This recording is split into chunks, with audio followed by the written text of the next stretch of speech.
Okay, I've got one more letter to read into the Quillie's Vanity Project playlist. Read it into the record, so to speak. Kaya is sundowning. You might hear her.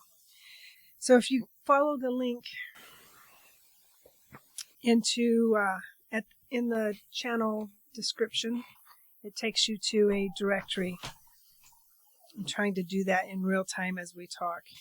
I kind of weirded out Google. It made me sign in again, so I appreciate that protection because that directory is my work product, and it's a significant amount of outreach represented by each of those letters. The name of the letter I'm going to read in is Implosion of Safety Nets Agency's Violence Letter, and it is in the more formal letter format if you want to use it as a template. So I wrote it as Everyday Jane, legal name private. Used my legal name, but the nature of looking for work right now, I'm behind the persona Quilly. Not that I'm being really that careful if you wanted to find it, but the formatting being more formal has the senators Barrasso, Blackburn, Fisher, Hawley, and Murray as addressed to. Dear Senators, I am grateful to live in the state of Washington and appreciate that my personal values are well represented. However, our system of government utilizes committees and speakers to represent special groups. The legislative members that fill those roles come from all the states, but their choices impact Americans far beyond the borders of their constituencies. My heart does not know state boundaries. Born in Oklahoma City, learned to talk and read in Alabama. I would holler, "Oh Lordy," when I was startled until I was a grown woman. Taught myself to ride a bike and entered my teen years in Southern California. I tried to finish high school in Colorado. Had one baby in Cali, one more in the panhandle of Florida. In that area, you might be told you're in LA with a snicker. Lower Alabama. I can make a pot of greens to make your eyes weep, especially if you find the hot pepper I forgot to pull out. And my daddy will go to his grave in southeast Alabama. Up until 10 years ago, I had chosen political neutrality as an expression of my faith and commitment to follow Jesus' admonition to be no part of this world. That changed when Donald Trump announced his intent to run for president. Though I had chosen to leave that faith, I wanted my daughters to have the freedom to practice their faith in any manner they chose.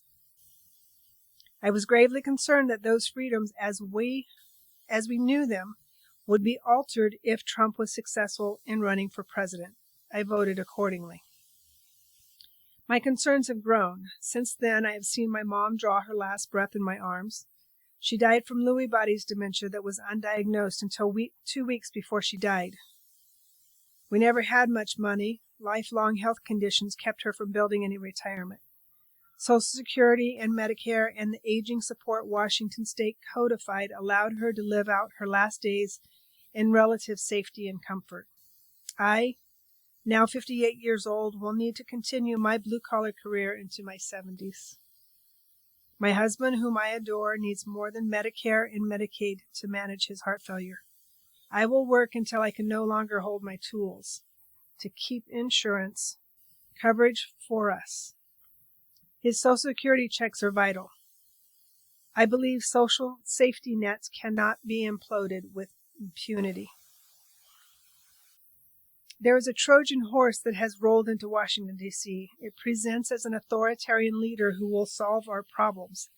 The people, desperate for change, welcomed him.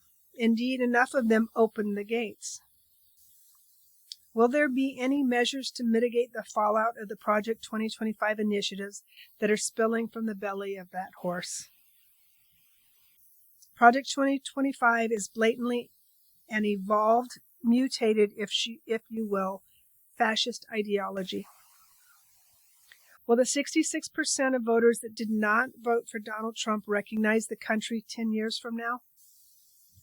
What can you personally do to assure myself and others like me that the implosion of the U.S. government promised by Trump and his cohorts will be averted?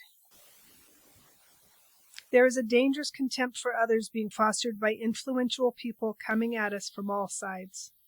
It hurts families, breaking hearts, and bruising spirits.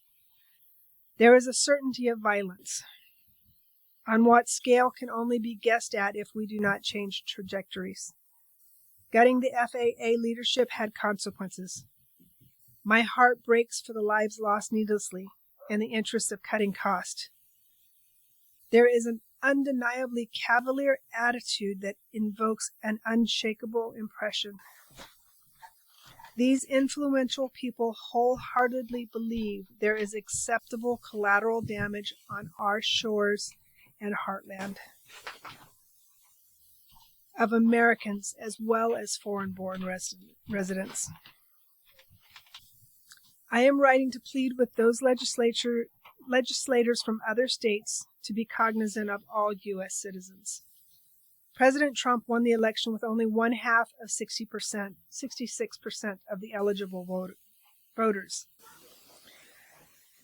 A win with a scant 33% leaves a lot of citizens who did not support his presidency. These citizens in the United States that I believe in still have a voice. It should not be left versus right. Please help us to rise above that. Politics are cyclical. What has never served the people well is an ideologue in power. This currently raging fever of fascism, by another name, will pass, just as it lost favor in Italy in the 40s. I would argue that a population over 1/3 of a billion people in the United States cannot be served by small government. That is a grossly unattainable ideology. The social contract as I see it. Power is granted to the government to provide structure to our populace. Systems for safety and protecting our interests are necessary for civility. Period.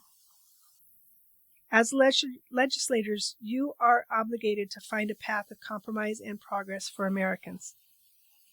Obviously, Americans have varying priorities.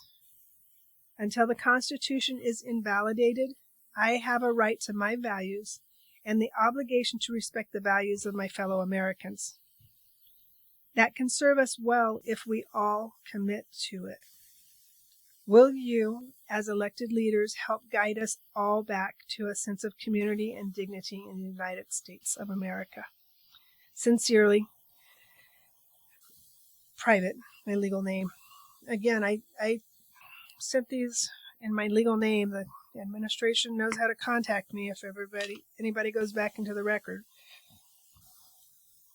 And I dated that February 1st of 2025. I told you the letter writing campaign was kind of a panic situation. Being laid off of work and worried and an active mind led me to that